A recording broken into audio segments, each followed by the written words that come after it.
All right, so let's take a look at this.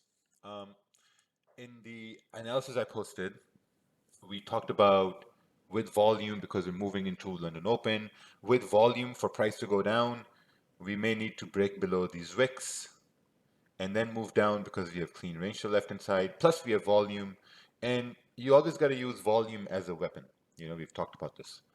Or we can wait for the candle to close and then price can do some retest or whatever, and then we can go down. And then that's where someone can look for a retest sell without looking for impulse entries, right? So this is a 15-minute time frame. So looking at the 30-minute candle, this candle here broke below the low.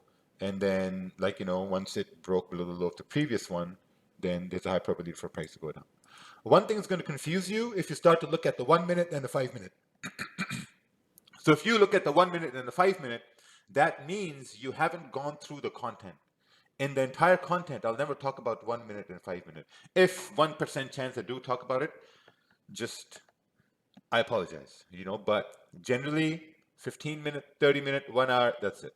So we had volume. I'm looking for sells. If we break below these lows, entry was taken right. Actually, I took this on when the 15-minute broke the low right here.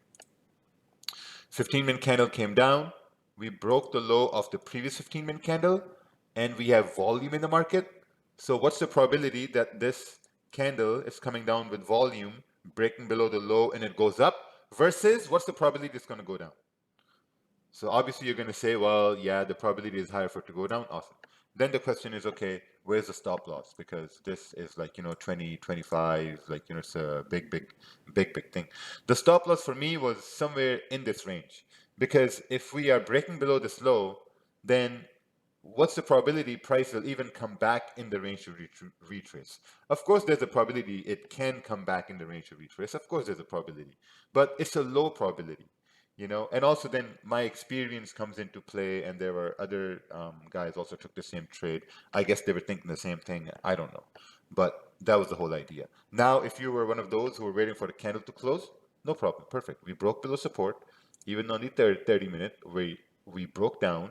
So maybe wait for a retracement, resistance, and then move down.